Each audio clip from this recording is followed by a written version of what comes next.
Hello there and welcome back to the channel. Today we're gonna be reacting and analyzing a song that got once again introduced to me by all of you guys, and the track in question is Rock-N-Roll's Mort, I think, from the band Akvarium, which is one of those bands that you have mentioned across the different videos and suggested me to give a listen to. So we're gonna be doing this right away. But before we do it, let me tell you that I'm releasing a video alongside this one in which I am thanking you for subscribing and supporting the channel, but also I ask you many questions regarding this rock music from Russia is seen from this particular period of time. Which, since I've been reading your comments, I realized that there are many things that I didn't know, or I don't know, and I want more answers regarding that. So please watch that video as well once this one is over. So with that being said, let's get into it. But before we go, if this is your first time on the channel, I welcome you because in here we analyze the music that we love, but from the perspective of an active musician and professional music producer, but using language that everybody can understand, in a way to expand knowledge when it comes to music production, songwriting, and of course, music appreciation. With that being said, let's rock and roll. Here we go. So here we go, Rock-N-Roll Mort by Akvarium.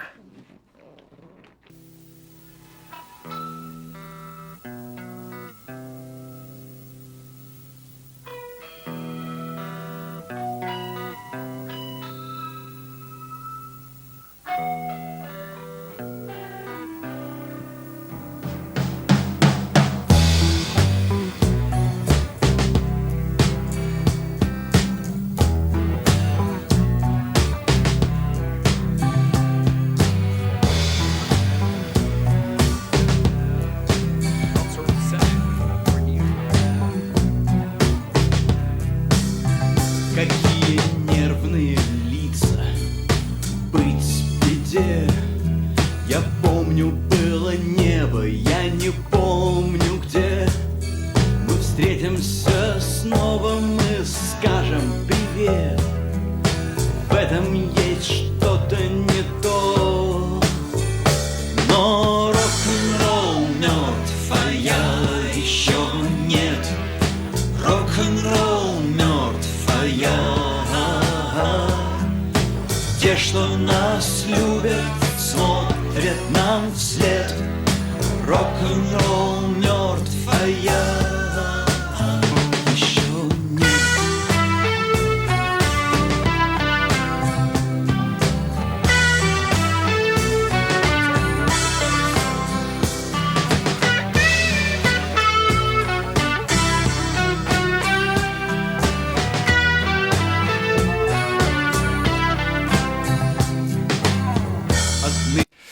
Sorry for interrupting, but you know the drill. First and foremost, that guitar solo was fantastic. I loved it. Short and sweet and straight to the point. Everything about it was great. Super, super good.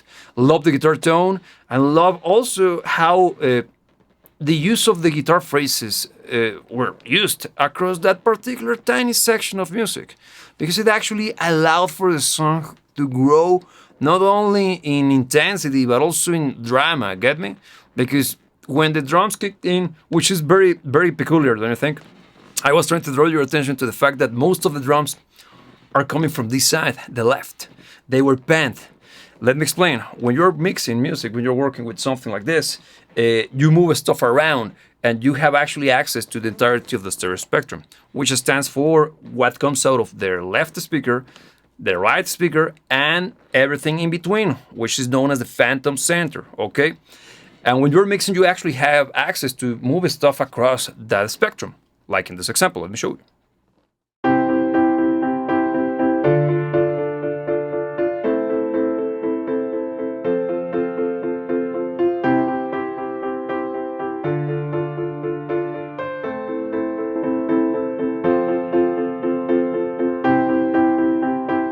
Now, when you understand this principle, let me give you another example. This time around, we're going to be comparing the sound of this mix, or the sound of this approach, which is pushing this to the side, the sound of the, not everything coming from the drum kit, because we can still hear the kick coming from the center, but a good chunk of the sound of the drum kit is coming from this side. And then I'm going to try to do the same, well, not the same, but I'm going to have the same sound, the same drums, but I'm going to move them and position them in a much more modern approach. And you'll see that the difference is gigantic.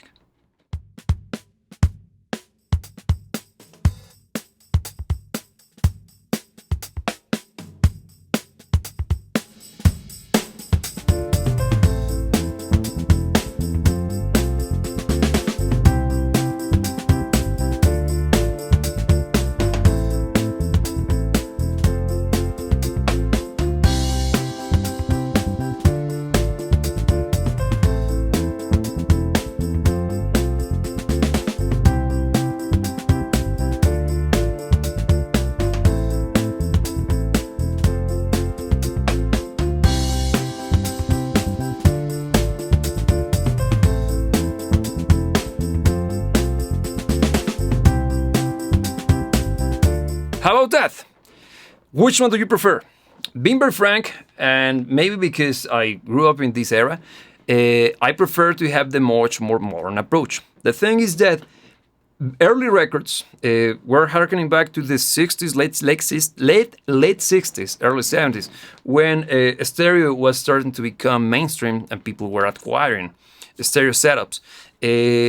Mixing engineers didn't know, or there wasn't, necessarily speaking, a style or a school of thought to follow when it came to using the stereo field. So many things, wild things were done, such as moving the entirety of the drum kit to one side, then the bass on the other side, having the vocals coming from here, guitar here. Goofy stuff that to our ears nowadays sounds kind of dated. And in this case, the sound of the mix is very, very inspired by those records, because if I recall, these records from the 80s, right? So it's not, it's by design. Somebody wanted the record to sound like that. And it's not bad, it's a style. And it's working for the music, I'm gonna tell you that. Now, if you're asking, or one thing, the reason why we mix the drums in the way we do it today is for something very specific. And it's actually very, very fun to understand or to discuss.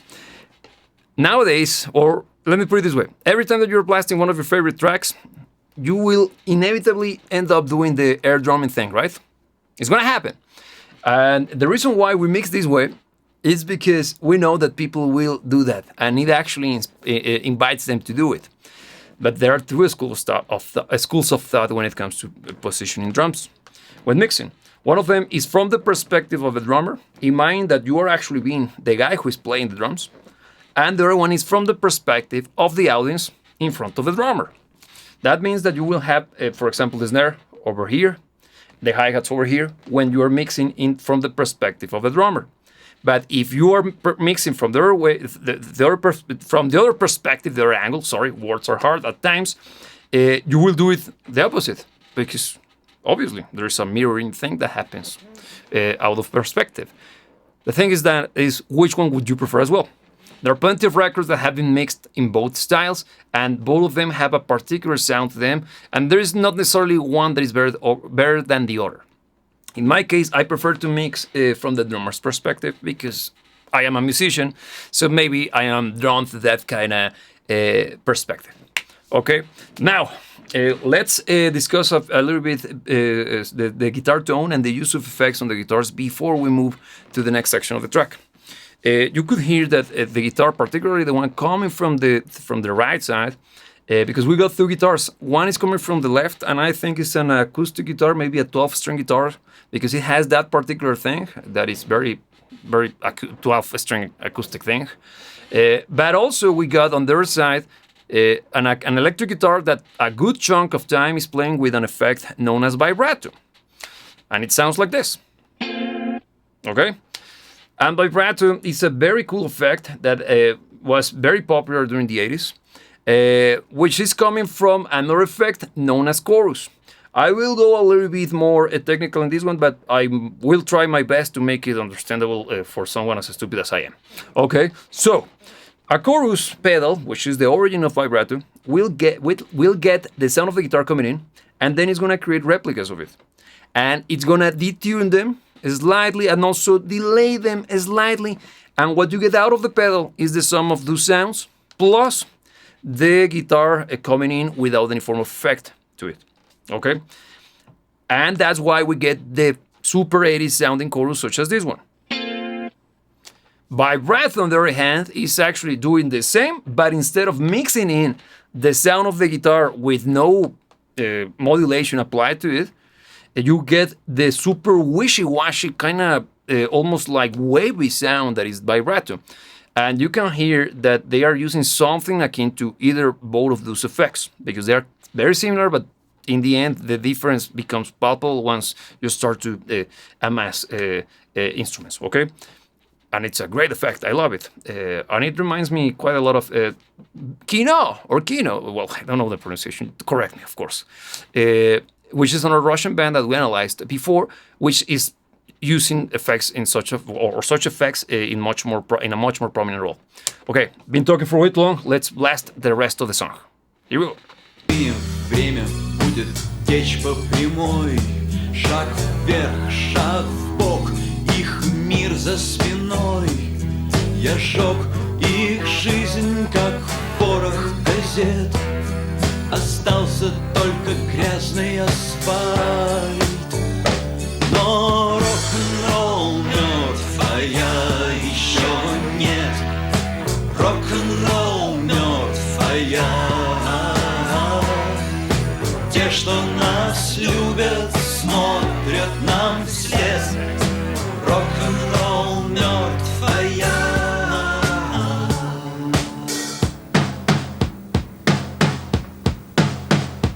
Еще нет.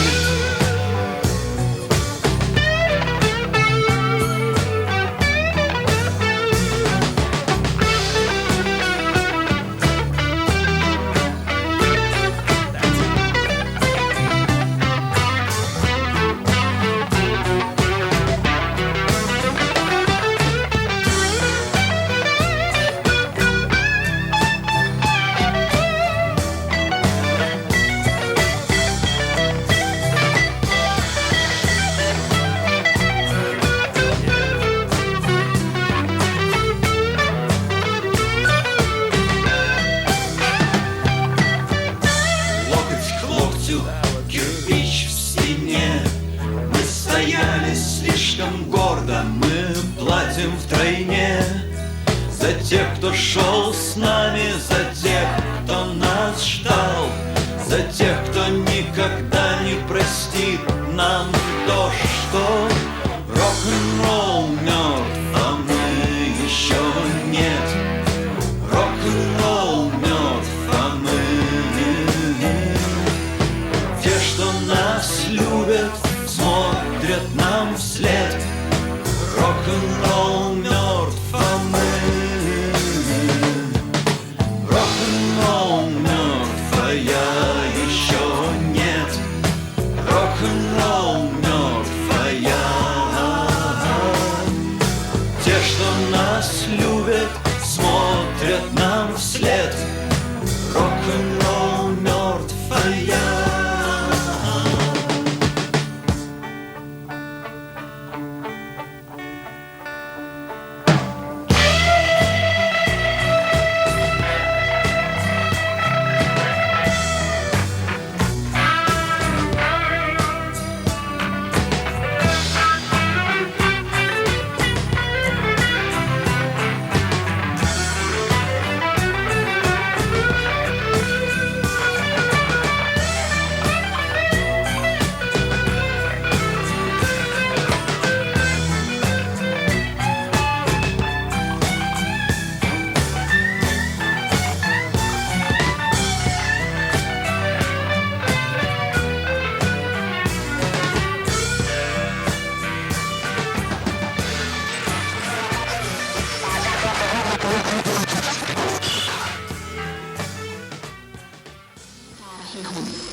All right, what a guitar solo and what a guitar player that guy is. Please tell me his name. This guitar solo was excellent. From the guitar tone which pierced through the veil of reality as soon as he began playing, so good, phrasing, showcasing huge sense of great taste in music and what a guitar should be doing in the context of a rock band. Super well crafted, extremely well done, with plenty of, how can I put it? It's not trying to steal the show because the rest of the band is also interacting beautifully with the guitar work. The reason why certain moments of the guitar solo were so intense and impactful and exciting was because the guitar itself was just part of a huge amalgamation of instruments that were playing together. You saw that there were moments in which the drum kit actually helped certain guitar phrases to be pushed forward, adding excitement, momentum.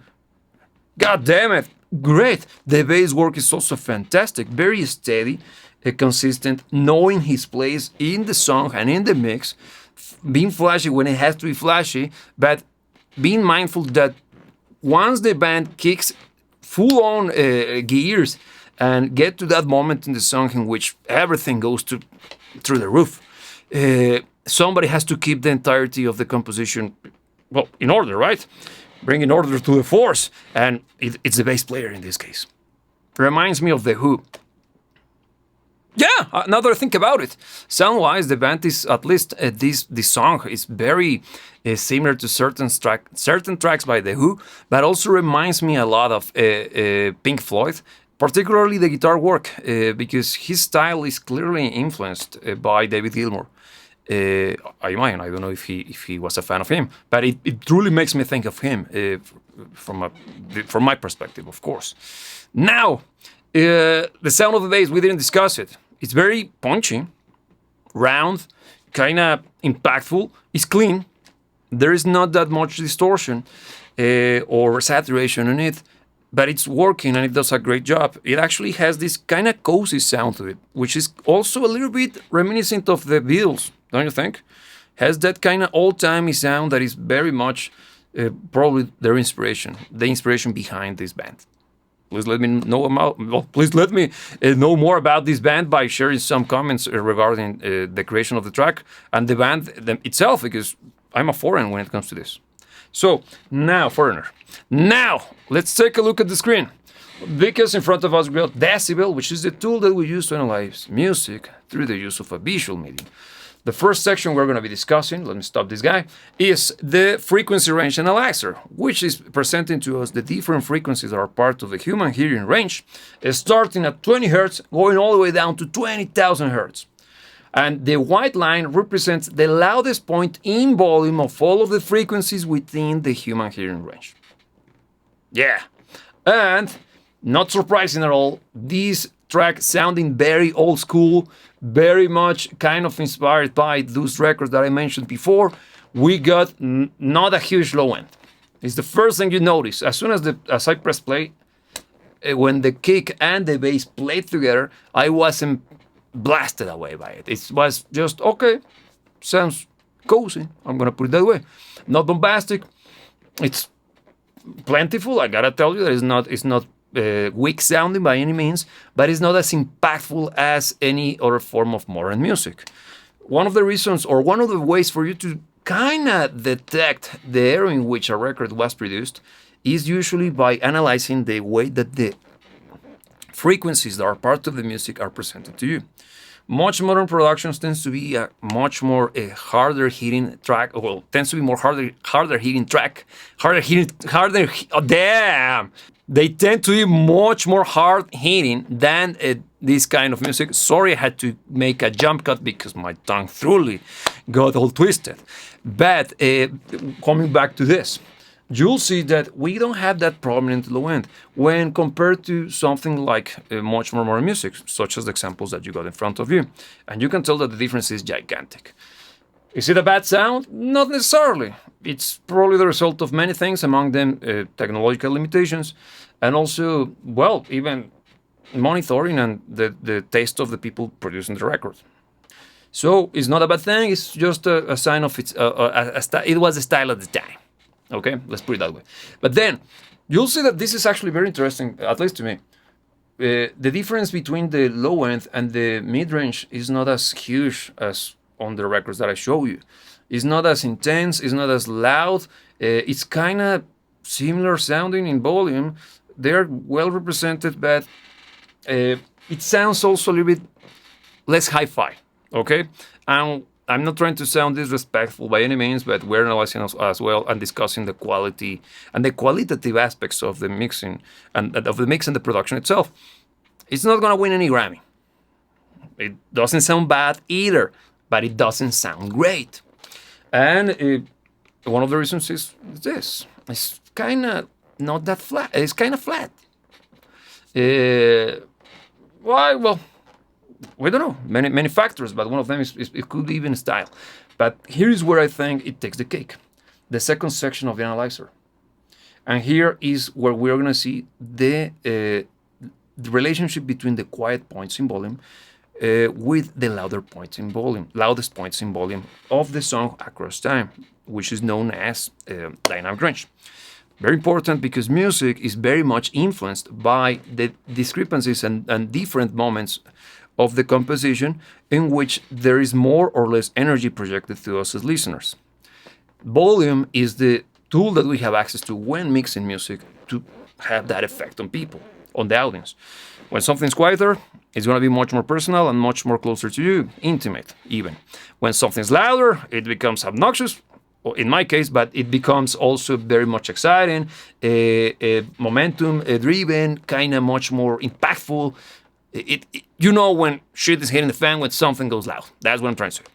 Now, this track is very much a very well-crafted song when we analyze it from the dynamic range perspective. Why? Because you'll see this is the introduction to the track. When it was just the kind of very loud noise, kind of vinyl record thing, followed by the sound of the guitars. One of them is playing the harmony, another one is playing harmonics, the pinch harmonics that I showed you or mentioned while the track was playing.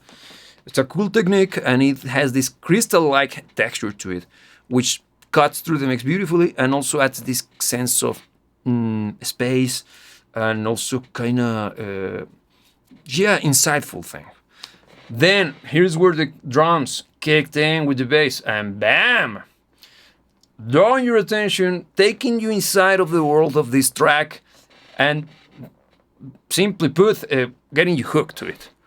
And you'll see that the track is little by little keeping this kind of momentum because it's preparing us for the first guitar solo. Here's the chorus, the first chorus, and this is the guitar solo.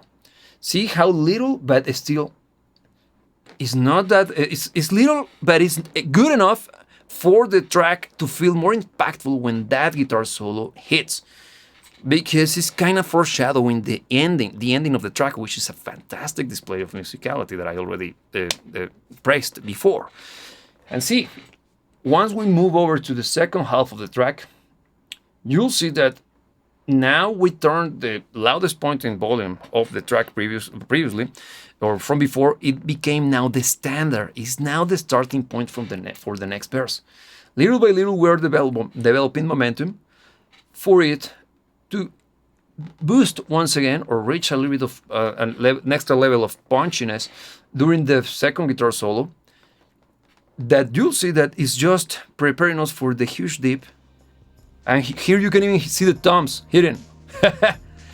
Introducing the fantastic guitar solo that is the ending of the track. So good, so well crafted, and you can see this spike is actually the guitar going like that. That's freaking rock and roll, man. Love it. Fantastic. That's how you make music exciting. Taking advantage of what you have access to and not shying away from it, exploiting everything you have access to. Limitations are usually reasons for you to be creative and get the best out of yourself. Excellent. I gotta tell you that these, out of the bands that I've been introduced to during this kind of Russian rock from the 80s, early 90s exploration that I've been doing in the last few weeks here in the channel, this is the one that I like the most so far because it's the one that is closer to my personal style of music. As I said before, it reminds me a lot of bands from previous eras, and it has this classic rock thing that I truly love. One thing is that I didn't like, necessarily speaking, maybe you have guessed or already have an idea, is the sound of the drums being kind of tiny. The fact that they were pushed to the side is a little bit distracting to a certain degree, but it's not bad sounding by any means. But it will not get a Grammy. But fantastic song, I truly liked it. So please show me the way and introduce me to more music by Akvarium, because I truly like this track quite a lot. And please share the names of the musicians because they are excellent. That's something that I can tell just by listening to this track. The band is very good, musically gifted and particularly well rehearsed, and they have great chemistry between them. But this might be probably, well, you tell me what happened to them, if they continue producing music together or not. Okay, thank you for joining, thank you for watching, and if you happen to have any questions regarding this song or music production in general, please leave it in the comment section down below. And also, if you like to support this channel, please consider subscribing, hitting the bell, because subscribing means nothing, even though you are doing it, and I'm very glad and also grateful for you doing such a thing. Also consider watching the video I mentioned in the introduction of this one, because I truly have plenty of questions to ask you regarding this rock music scene from Russia. So with that being said, as usual, the only thing left to be reminded is that you should never let anybody tell you what to dream about. And remember that I will see you when I see you.